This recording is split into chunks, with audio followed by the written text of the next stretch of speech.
जय हिंद साथियों। तो आज से हम लोग स्टार्ट करने वाले हैं टीए आर्मी के लिए क्वेश्चन पेपर है। और ये जो पेपर रहने वाला है टीए आर्मी का, ये आपके आर्मी का जो अभी एग्ज़ाम हुआ है ओरिजिनल पेपर की तरह उसी के सिलेबस के पैटर्न पर आपका ये क्लास रहने वाला है।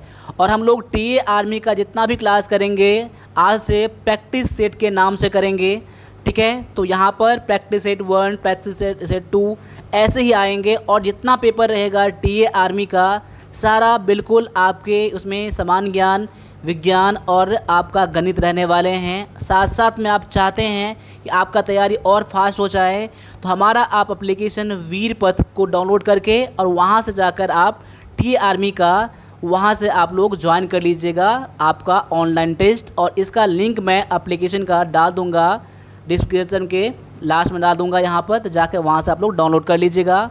तो चलिए स्टार्ट करते हैं आज के पहले क्वेश्चन से। तो पहला क्वेश्चन है कि सविनय अवज्ञा आंदोलन का मुख्य रूप से किसके द्वारा नेतृत्व किया गया था। बहुत ही इम्पोर्टेंट क्वेश्चन है, अपने आंसर को लगा लीजिए और मेरे द्वारा जो आंसर दिया जा रहा है और उसके बाद जो बताया जा रहा है आंसर के साथ में सभी पॉइंट को आप लोग नोट करिएगा। आपके एग्ज़ाम में आने वाला सारा पॉइंट मैं बताऊंगा। सबसे पहले तो यहाँ देख लीजिए, आपका आंसर है option number B, Mahatma Gandhi आपका यहाँ पर आंसर हो जाता है। और ये सविनय अवज्ञा आंदोलन जो है ना, ये 1930 में स्टार्ट हुआ था। और ये जो हुआ था ना, ये अंग्रेज़ों द्वारा जो नमक पर कानून लाया गया था उनके खिलाफ़ ये आंदोलन हुआ था। और ये इसमें ये भी नोट कर लीजिएगा आप लोग, ये साबरमती से दांडी तक हुआ था ये, ठीक ना। तो ये भी याद रख लीजिएगा, दांडी तक इसका यात्रा हुआ था, ठीक है। अगले क्वेश्चन में है कि भारतीय संविधान में मौलिक अधिकार किस देश के संविधान से ग्रहण किए गए हैं। कौन से देश से ये लिया गया है जो भारत के संविधान में मौलिक अधिकार है। बहुत ही इंपॉर्टेंट क्वेश्चन है आपके संविधान वाला क्वेश्चन से। तो यहाँ पर आपका आंसर हो जाएगा ऑप्शन नंबर बी, संयुक्त राज्य अमेरिका आपका यहाँ पर आंसर है। और ये इसी कानून को यानी कि इसी आपका अधिकार को, मौलिक अधिकार को अमेरिका में क्या कहा जाता है वो भी आप लोग नोट कर लीजिए। इसे कहा जाता है बिल्स एंड राइट्स कहा जाता है, ठीक है ना। ये वहाँ पर अमेरिका में इसे कहा जाता है, जिसमें कि आप ये भी नोट कर लीजिए, ये मौलिक अधिकार जो है हमारा संविधान में ये भाग 3 में है। कहाँ पर है ये आपके एग्ज़ाम में आ चुके हैं, ये भाग 3 में देखने के लिए मिल जाता है। और ये जो है ना, ये 12 से 35 भाग 3 में 12 से 35 में जितने भी अधिकार हैं सबको बताया गया है हमारे संविधान में। तो ये भी पॉइंट आप लोग नोट कर लीजिएगा, जिसमें कि आपका जो है समानता का अधिकार है, ठीक है, एक शोषण के विरुद्ध अधिकार है, स्वतंत्रता का अधिकार है, जो बोलने का अधिकार है, धार्मिक अधिकार है, ये सारा उसी के अंतर्गत में ये आता है। यानी कि ये क्वेश्चन जो है बहुत ही इंपॉर्टेंट क्वेश्चन है, इसमें कई सारे क्वेश्चन आपके बन जाते हैं। अगले क्वेश्चन में है कि विश्व पर्यावरण दिवस कब मनाया जाता है। तो विश्व पर्यावरण दिवस हर साल 5 जून को मनाया जाता है। तो आपका आंसर ऑप्शन नंबर ए हो जाता है। अगले क्वेश्चन का भी आंसर देख लीजिएगा आप लोग, बहुत ही इंपॉर्टेंट क्वेश्चन है, आप एग्जाम में आए हुए क्वेश्चन है। ये क्वेश्चन है कि भारत के वर्तमान चीफ ऑफ डिफेंस स्टाफ यानी कि सीडीएस, ये तो सभी को पता होगा, नहीं पता होगा तो अगर आप आर्मी की तैयारी कर रहे हैं ये तो कम से कम पता आपको होना ही चाहिए। तो यहाँ पर जो अभी हैं करंट में चीफ स्टाफ, इसको ये करंट अफेयर में क्वेश्चन आपके आ जाएंगे। ये हो सकता है कि जब आपका एग्ज़ाम हो तब ये चेंज हो जाए, तो वो भी आप लोग अपडेट करके रख लीजिएगा। अभी जो है आपका आंसर ऑप्शन नंबर बी है, जो कि जनरल अनिल चौहान है आपका आंसर, ठीक है। अगले क्वेश्चन में है कि डबल फॉल्ट शब्द किस खेल से संबंधित है।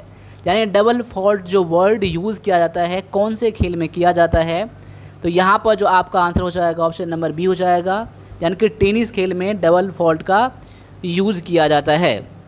अगले क्वेश्चन में है कि नोबेल पुरस्कार किस क्षेत्र में नहीं दिया जाता है, कौन से क्षेत्र में नहीं दिया जाता है। तो यहाँ पर आपका आंसर ऑप्शन नंबर अगर सी है यानी गणित है तो आपका आंसर बिल्कुल करेक्ट हो जाता है। यानी कि कौन कौन से क्षेत्र में नोबेल पुरस्कार दिया जाता है। देखिए यहाँ पर भौतिकी में तो दिया ही जाता है, रसायन विज्ञान में दिया जाता है, साहित्य में दिया जाता है, एक और नोट कर लीजिए अर्थशास्त्र में दिया जाता है, ठीक है, आप ये भी नोट कर लीजिएगा। उसके बाद चिकित्सा में दिया जाता है, तो ये भी आप लोग नोट कर लीजिएगा, चिकित्सा में दिया जाता है। इसके अलावा आप लोग शांति का नोबेल पुरस्कार वो भी होता है। तो ये सारा चीज़ आप लोगों को पता होना चाहिए। आगे है डिस्कवरी ऑफ इंडिया पुस्तक के लेखक कौन है। डिस्कवरी ऑफ इंडिया के पुस्तक का लेखक, आपका आंसर ऑप्शन नंबर बी आना चाहिए, जवाहरलाल नेहरू आपका यहाँ पर करेक्ट आंसर हो जाता है। ठीक है, एक पॉइंट और नोट कर लीजिए, इनके द्वारा और भी बुक लिखा गया है, लेकिन आपके एग्जाम में ज़्यादातर डिस्कवरी ऑफ इंडिया के नाम से ही आता है। आगे महात्मा गांधी का जो एक फेमस बुक है द एक्सपेरिमेंट ऑफ ट्रूथ जो दिया गया है, the story of my experiment, मैं लिख भी देता हूँ यहाँ पर महात्मा गांधी को द्वारा लिखा गया है the story of my experiment of truth, ये बुक लिखा गया है महात्मा गांधी के द्वारा। एक बुक और नोट कर लीजिए, महात्मा गांधी के द्वारा लिखा गया है ये आपका हिंद स्वराज है। ठीक है, हिंद स्वराज, ये भी नोट कर लीजिएगा। साथ साथ में और भी बुक हैं, ये आपका जो है फेमस बुक है इनका। ठीक है ना। आगे है कि किस भारतीय शहर को झीलों का शहर कहा जाता है। देखिए, झीलों का शहर यानी कि सिटी ऑफ लेक्स, तो यहाँ पर जो आपका आंसर है ऑप्शन नंबर ए, उदयपुर को कहा जाता है झीलों का शहर कहा जाता है। ठीक है, बहुत ही अच्छा सा क्वेश्चन आपका है। और ये भी नोट कर लीजिएगा, पूर्व का वेनिस किसे कहा जाता है, पूर्व का वेनिस, ये उदयपुर को ही कहा जाता है। ठीक है, और राजस्थान का काश्मीर जो है ना, राजस्थान का काश्मीर जो कहा जाता है ना, ये उदयपुर को ही कहा जाता है। तो कई सारे नामों के जाने जाते हैं ये उदयपुर। ठीक है, आगे है कि बैंकिंग में यूपीआई का अर्थ क्या है, यानी कि आपको यहाँ पर यूपीआई का फुल फॉर्म पूछ रहा है। ठीक है, तो यहाँ पर जो आपका आंसर हो जाएगा, एक बार थोड़ा गौर से देख लीजिएगा, आंसर मिस्टेक मत करिएगा।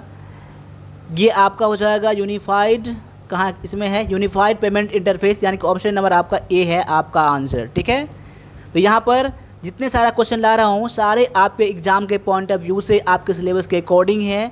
और जितना सारा टेस्ट बना दिया गया है ना ये वीरपत के एप्लीकेशन में, ठीक है, वो सारे आपके स्पेशल एग्ज़ाम के लिए है। मैंने अदर एग्ज़ाम को मिक्स नहीं करा है, इसीलिए मैं क्लास अलग से ला रहा हूँ टीए आर्मी का। ठीक है, आगे है कि भारत में कितनी केंद्र शासित प्रदेश हैं। भारत में जो केंद्र शासित प्रदेश हैं अभी वो 8 हैं। अगला है कि हॉर्निवल महोत्सव किस राज्य में मनाया जाता है। हॉर्निवल महोत्सव जो है ये आपका आंसर ऑप्शन नंबर सी में दिया गया है, नागालैंड में मनाया जाता है और ये 1 से 10 दिसंबर के बीच मनाया जाता है। तो ये भी आप लोग नोट कर लीजिएगा। ठीक है, आगे है कि भारतीय उपमहाद्वीप किस महाद्वीप का हिस्सा है।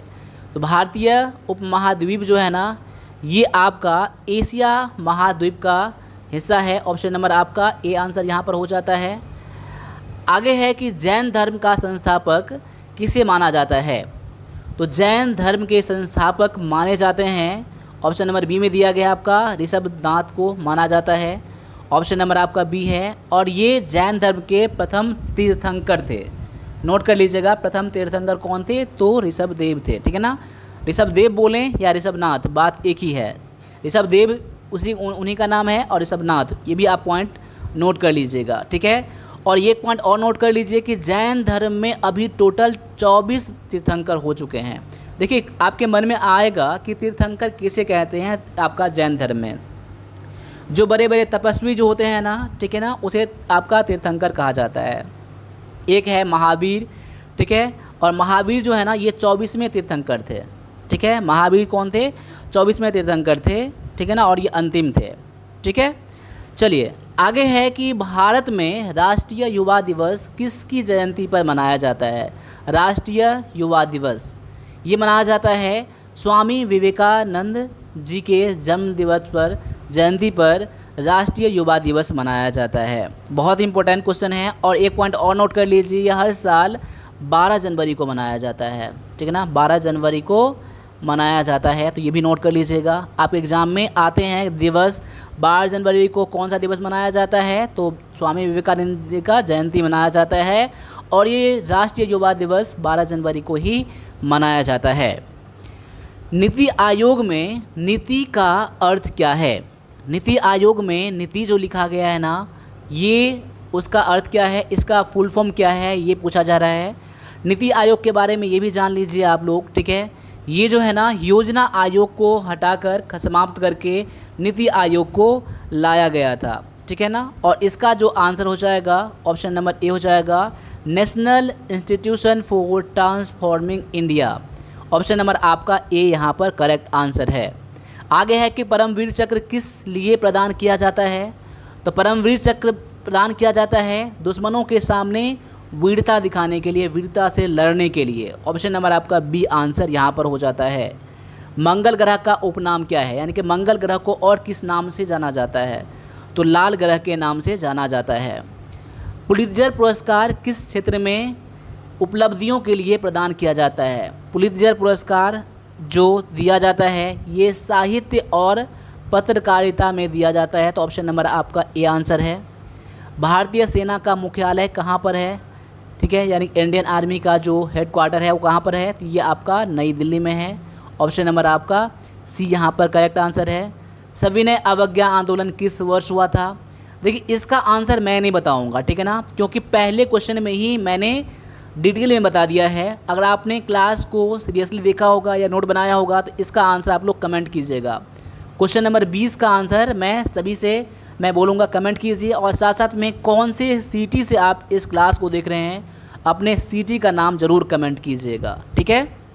अगले क्वेश्चन में है, मानव शरीर की मूलभूत संरचनात्मक इकाई क्या है, ठीक है। मानव शरीर का जो मूलभूत आपका जो सबसे एसेंशियल पार्ट है ये आपका कोशिका है। ऑप्शन नंबर आपका सी आंसर हो जाता है। विटामिन डी की कमी से क्या होता है, विटामिन डी की कमी से कौन सा रोग होता है, ठीक है, तो ये आपका होता है रिकेट्स होता है। मधुमेह किस अंग को प्रभावित करता है, तो ये करता है अग्नाशय को। आगे है कि मानव शरीर का कितना प्रतिशत पानी से बना है। मानव शरीर जो है ना ये कितना प्रतिशत से बना है, तो ये 60 से 70%। ऑप्शन नंबर आपका बी यहाँ पर आंसर है। एनीमिया किसकी कमी से होता है, एनीमिया यानी कि खून की कमी जो होता है ना, किसकी कमी से होता है, तो ये होता है आयरन की कमी से, यानी कि लोहा के कमी से होता है। आधुनिक भौतिकी का जनक किसे माना जाता है, तो आधुनिक भौतिकी का जनक माना जाता है गैलीलियो गैलीली को माना जाता है। सोडा पानी बनाने में किस गैस का उपयोग किया जाता है, तो सोडा पानी बनाने में यूज़ किया जाता है कार्बन डाइऑक्साइड का, तो ऑप्शन नंबर आपका बी आंसर है। सल्फ्यूरिक एसिड का रासायनिक सूत्र क्या है, तो जितना सारा क्वेश्चन करवा रहा हूँ ना सभी को आप लोग आंसर कीजिएगा। नहीं पता हो तो आप अभी स्क्रीनशॉट लेकर रख सकते हैं, अगर आपके पास पेन पेपर नहीं है तो। देखिए यहाँ पर सल्फ्यूरिक एसिड जो है ना ये H2SO4 इसका केमिकल नेम है। आगे है, कौन सा हार्मोन रक्त शर्करा के स्तर को नियंत्रित करता है, ये होता है इंसुलिन होता है। लाल रक्त कोशिकाओं का मुख्य कार्य क्या है, तो लाल रक्त जो कोशिका होता है जिसे रेड ब्लड सेल कहा जाता है, ये ऑक्सीजन को ले जाने में मदद करता है। ऑप्शन नंबर आपका बी यहाँ पर आंसर है। मानव शरीर यानी कि मानव शरीर के मस्तिष्क का जो पार्ट है, मस्तिष्क जो है ना वो कौन सा हिस्सा अनैच्छिक क्रियाओं को नियंत्रित करता है। जैसे मान लिया जाए हम लोग आँख ऑटोमेटिक बंद करते हैं, सोच के तो आँख नहीं बंद करते हैं ना, और भी जो कुछ क्रियाएं हैं जो हम लोग नहीं करते हैं वो किसके मस्तिष्क का कौन सा हिस्सा है जो उसको कंट्रोल करता है, ये होता है आपका मेड्यूला ऑब्लांगेटा होता है। ऑप्शन नंबर आपका सी आंसर यहाँ पर हो जाता है। आगे है, निम्न में से कौन विटामिन B12 का समृद्ध स्रोत है, यानी विटामिन B12 जो है इस ऑप्शन में से किस में सबसे ज़्यादा पाया जाता है। यहाँ पर आपका आंसर ऑप्शन नंबर सी में है, मांस और डेयरी में है। आगे है कि BCG का टीका किसके लिए दिया जाता है, तो BCG का टीका दिया जाता है ये तपेदिक के लिए यानी ट्यूबरकुलोसिस के लिए यानी कि TB के लिए दिया जाता है। ऑप्शन नंबर आपका बी आंसर है। इनमें से कौन सी बीमारी प्रोटोजोआ के कारण से होता है, तो प्रोटोजोआ के कारण से होने वाली बीमारी है ये आपका है मलेरिया है। ऑप्शन नंबर आपका ए आंसर है। निम्न में से कौन सा तत्व एक उत्कृष्ट गैस है, उत्कृष्ट गैस यानी कि नोबल गैस, नोबल गैस कौन सा इसमें से है, ये आपका है ऑर्गन है। ऑप्शन नंबर आपका सी यहाँ पर आंसर हो जाता है। अब यहाँ पर मैथ के क्वेश्चन मिलेंगे, 15 क्वेश्चन, तो जहाँ लगे वीडियो को पॉज करना है आपको क्वेश्चन सॉल्व करने के लिए, आप वीडियो को पॉज भी कर सकते हैं। यहाँ पर क्वेश्चन है कि यदि पहली 100 प्राकृत संख्याओं का औसत क्या है, यानी कि पहली 100 यानी कि पहले 100 प्राकृत संख्या का औसत क्या है। देखिए प्राकृत संख्या किसे कहते हैं ना, गिनती की संख्या को प्राकृत संख्या कहा जाता है, जैसे कि 1 2 3 4 5 से लेकर अनंत तक, ठीक है ना। ये क्या है, ये आपका ये प्राकृत संख्या कहते हैं, ठीक है ना। तो बोल रहा है कि पहले 100 का यानी 1 2 3 ऐसे करते करते 100 तक के संख्याओं का योग क्या है। देखिए वैसे करने बैठेंगे तो टाइम लगेगा आपको, इसके लिए फॉर्मूला है, ठीक है। प्रथम मैं लिख देता हूँ यहाँ पर, प्रथम n प्राकृत संख्या का योग, इसका फार्मूला होता है आपका n into n plus 1 upon में 2 होता है। n क्या है, जितनी संख्या तक बोलेगा, जैसे यहाँ पर लिखा है ना प्रथम n क्या है, प्रथम 100 है ना, तो यानी कि n बराबर यहाँ पर क्या हो जाएगा 100 हो जाएगा। अब n के जगह पर 100 डाल दीजिए, यहाँ पर n की जगह पर 100 इंटू में 100 प्लस में 1 अपॉन में 2, यानी कह सकते हैं यहाँ 2 से काटूंगा तो ये हो जाएगा 50, और ये क्या 100 प्लस में 1 कितना हो जाएगा 101 हो जाएगा। अब जितना गुना करके आएगा ना आपका आंसर आ जाएगा, ठीक है, ये आपका आंसर हो जाएगा। गुना कर 101 को 5 गुना करेंगे तो 500, यानी कि ऑप्शन नंबर आपका बी में दिया गया है। ये आगे है कि यदि एक व्यक्ति 10,000 कमाता है और 25% किराए पर खर्च करता है तो किराए पर कितना खर्च करता है, ये कर रहे हैं। यानी कि देखिए 10,000 कमाता है, उसमें से 25% किराए पर खर्च करता है ना, तो किराए पर कितना खर्च करता है, ये तो परसेंट में दिया गया है। यानी 10,000 का आप यहाँ क्या निकाल देंगे 25% निकाल देंगे, 25 बटा में 100 करेंगे, 00 कट जाएगा, ये हो जाएगा 2500 हो जाएगा। आपका आंसर ऑप्शन नंबर बी हो जाएगा, यानी किराए पर वो 2500 रुपया का खर्च करता है। आगे है कि 800 में खरीदी गई वस्तु को 1000 में बेचा गया है तो लाभ प्रतिशत कितना है।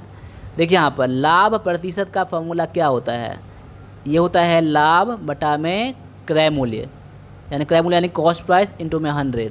इसका मैं इंग्लिश में मैं लिख देता हूँ यहाँ पर, ठीक है ना, प्रॉफिट, ठीक है, प्रॉफिट परसेंट बराबर क्या होता है प्रॉफिट अपॉन में कॉस्ट प्राइस इंटू में 100, ठीक है ना। अब देखिए यहाँ पर प्रॉफिट कैसे निकालेंगे, तो प्रॉफिट मैं यहाँ देता हूँ, प्रॉफिट मैं यहाँ कर देता हूँ। प्रॉफिट बराबर क्या होता है सेलिंग प्राइस इंटू में कॉस्ट प्राइस, ये होता है ना। तो सेलिंग प्राइस कितना दिया गया आपको 1000 दिया गया है, माइनस में 800 दिया गया है कॉस्ट प्राइस, यानी कि 200, आपका 200 निकल गया प्रॉफिट। तो इसका परसेंट कैसे निकालेंगे, ऊपर में दिया गया प्रॉफिट दिया गया ना, तो 200 ऊपर कर दीजिए, और क्रय मूल्य कितना दिया गया है, क्रय मूल्य दिया गया आपको 800 दिया गया, तो 800 नीचे कर दीजिए और गुना में 100 कर दीजिए। अब देखिए यहाँ पर ये फार्मूला के अकॉर्डिंग 200 चौका में 800, 4 से काटूंगा तो कितना हो जाएगा 25, यानी कि 25% क्या हो जाएगा लाभ हो जाएगा। ऑप्शन नंबर आपका ये सी में दिया गया है। आगे है कि 20,000 के ऋण पर 5% वार्षिक साधारण ब्याज की दर से 2 वर्ष का साधारण ब्याज क्या होगा। देखिए यहाँ पर जिनको पता है आंसर करके आगे निकल जाइएगा, ठीक है ना। देखिए यहाँ पर साधारण ब्याज का फॉर्मूला क्या होता है, साधारण ब्याज बराबर में होता है, यानी कि इसे हम लोग बोलते हैं SI बोलते हैं, सिंपल इंटरेस्ट कहते हैं, PRT अपॉन में 100। देखिए यहाँ पर P क्या है, P यानी कि प्रिंसिपल यानी कि मूलधन है, रेट क्या है, रेट आपका दिया गया दर है, और T क्या है आपका है टाइम है, जो आपका दिया गया है समय, ठीक है ना। अब मैं लिख देता हूँ यहाँ पर 20,000 दिया गया है मूलधन, ठीक है, और आपका रेट कितना दिया गया है, रेट दिया गया है 5%, 5 कर देंगे, और टाइम कितना दिया गया है 2 वर्ष दिया गया है, 2 ऊपर कर देंगे, और नीचे में कितना कर देंगे 100। अब काट के जितना आएगा ना, ये 20,000 दिया गया है, 2,000 नहीं दिया गया है, आपका आंसर निकल के आ जाएगा। देखिए 0000 कट जाएगा, 200 ये बच जाएगा, और गुना में 5 गुना में 10 ये बच जाएगा, यानी कह सकते हैं कि 2000 आपका क्या है आंसर ऑप्शन नंबर ये बी में दिया गया है। आगे है कि 600 का 15% कितना होगा। 600 का 15%, तो 600 गुना में 15 बटा में 100 कर दीजिए, 00 कट जाएगा, 15 के 90, यानी कि 90 रुपया आपका हो जाएगा आंसर। ये ऑप्शन नंबर ये बी में दिया गया है। आगे है कि 7 सेंटीमीटर त्रिज्या वाले वृत्त का क्षेत्रफल कितना है। पहले तो आपको क्या पता होना चाहिए, वृत्त का क्षेत्रफल कितना होता है। वृत्त का क्षेत्रफल जो होता है ये होता है πr² होता है। तो पाई का वैल्यू क्या होता है, पाई का वैल्यू होता है 22 बटा में 7 होता है, सभी को पता होना चाहिए, पता होगा आपको। तो 22/7 में कर दूंगा, और आर स्क्वायर दिया गया ना, तो आर यानी कि त्रिज्या, आर मतलब त्रिज्या को क्या कहते हैं, रेडियस कहते हैं। इसको 8 से हम लोग समझते हैं, ठीक है ना। तो कितना दिया गया 7 सेंटीमीटर, तो यहाँ पर आर स्क्वायर है यानी कि 7 का स्क्वायर हो जाएगा, यानी कि 7 गुना में 7 करना पड़ेगा मुझे। अब 7 से 7 कट जाएगा, 22 सत्ते 154 आपका हो जाएगा आंसर, ऑप्शन नंबर ये बी में दिया गया है। आगे है, अगले क्वेश्चन में देख लेते हैं कि 5 सेंटीमीटर भुजा वाले घन का आयतन कितना है। 5 सेंटीमीटर भुजा वाले घन का आयतन जो होता है, देखिए यहाँ पर घन का आयतन का फार्मूला पता होना चाहिए। देखिए घन का आयतन का फार्मूला होता है आपका भुजा क्यूब होता है, जितना साइड दिया रहे ना, यानी कि एल क्यूब होता है, यानी एल किसे कहते हैं, जितना साइड दिया रहेगा, ठीक है ना। यहाँ पर साइड कितना दिया गया है आपका, भुजा 5 सेंटीमीटर है ना, यहाँ 5 का क्यूब करना पड़ेगा, यानी कि कह सकते हैं 5 गुना में 5 गुना में 5, 5 पंजे 25 पंजे 125 आपका हो जाएगा आंसर, ऑप्शन नंबर ये सी में दिया गया है। आगे है कि 48 वर्ग सेंटीमीटर क्षेत्रफल और 8 सेंटीमीटर लंबाई वाले आयत की चौड़ाई कितना होगा। देखिए एक आयत का दिया गया है क्षेत्रफल आपको 48 वर्ग सेंटीमीटर दिया गया है, और उसका लंबाई दिया गया है मुझे 8 सेंटीमीटर, तो उसका चौड़ाई कितना है। तो चौड़ाई का फार्मूला क्या होता है आयत में, ठीक है। चौड़ाई आयत की चौड़ाई का फार्मूला होता है क्षेत्रफल बटा में क्या होता है, लंबाई होता है, ठीक है, लंबाई होता है। तो क्षेत्रफल दिया गया 48 बटा में लंबाई दिया गया 8, काट के 8 से 48 6 क्या हो जाएगा आपका आंसर, ऑप्शन नंबर ये बी में दिया गया है। देखिए फार्मूला कहाँ से निकला है, ये देखिए यहाँ पर आयत का क्षेत्रफल का फार्मूला क्या होता है, लंबाई गुना में चौड़ाई होता है, यानी लेंथ इंटू में ब्रेथ होता है। यहाँ से आपका लेंथ का फार्मूला निकालेंगे ना, तो क्षेत्रफल बटा में यानी एरिया बटा में कितना हो जाएगा, चौड़ाई हो जाएगा, और चौड़ाई का फार्मूला निकालेंगे क्या होगा, यानी ब्रेथ का फार्मूला निकालेंगे तो क्या हो जाएगा, एरिया अपॉन में लंबाई हो जाएगा। बस फार्मूला यहीं से निकला है, अलग से कोई फार्मूला नहीं है यहाँ पर। आगे है कि 4 सेंटीमीटर भुजा वाले घन का कुल पृष्ठीय क्षेत्रफल कितना होगा। देखिए यहाँ पर ये क्वेश्चन सभी से बन जाएगा, लेकिन उन्हीं से बनेगा जिनको फार्मूला पता रहेगा, ठीक है। तो मैथ में जितने भी मेंसुरेशन के फार्मूले हैं, ठीक है, और इसके अलावा जितने भी फार्मूले हैं ना, सभी फार्मूले को आप लोग याद ज़रूर कर लीजिएगा अपने एग्ज़ाम से पहले, और याद ही नहीं करना है, उस पर प्रैक्टिस भी करना है आप लोगों को, ठीक है ना। तो यहाँ मैं लिख देता हूँ घन का, देखिए यहाँ पर घन का कुल पृष्ठीय क्षेत्रफल क्या होता है आपका फार्मूला 6a² होता है। ए यहाँ पर क्या है, ए आपका दिया गया भुजा, यानी 6 इंटू में a² कितना है आपका 4 का स्क्वायर है, ठीक है ना। तो 4 का स्क्वायर कर दीजिए यहाँ पर, ठीक है ना, यहाँ पर 4 का स्क्वायर कर दीजिए यहाँ पर ऐसे, तो 6 तो हो जाएगा, 4 चौका 16 हो जाएगा, 16 छक्के 96 हो जाएगा आपका आंसर, ऑप्शन नंबर ये सी में दिया गया है। आगे है कि एक बैग में लाल और हरे गेंदों का अनुपात 3:5 है। यदि कुल 40 गेंदें हैं तो हरे गेंदों की संख्या कितना होगा। देखिए यहाँ पर टोटल अनुपात है 3:5, यानी कह सकते हैं कि लाल वाला ये है क्योंकि लाल पहले दिया गया है, हरा वाला ये है, यानी कब 3:5 कब दिया गया है, जब टोटल 8 गेंद रहेगा, तब 8 गेंद रहेगा तो क्या हो जाएगा, 3 हो जाएगा लाल और 5 हो जाएगा हरा हो जाएगा। लेकिन गेंद कितना है आपका 40 दिया गया है ना, तो 40 में हरे गेंद बोल रहा है, हरे गेंद तो बाद में है ना, बाद वाला है ना आपका ये, 40 गुना में 5 कर दीजिएगा, जो बोलेगा उसका बटा में क्या कर दीजिएगा, इन दोनों को जोड़ के लिखिएगा, दोनों अनुपात को जोड़ के लिखिएगा, तो कितना हो जाएगा 5 3 8 हो जाएगा।